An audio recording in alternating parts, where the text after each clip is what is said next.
If you need to lock your card on Weebly, follow these straightforward steps to ensure your account's security. This process is quick and easy. Step 1. Log into your Weebly account. Access the Weebly website and enter your login credentials to sign into your account. Step 2.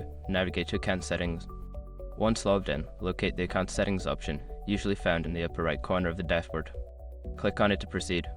Step 3. Select payment methods. In the account settings menu, find and select the payment methods section. This is where you can manage your card and payment options. Step 4. Find your card. Look for the card you wish to lock. There should be a list of payment methods linked to your account.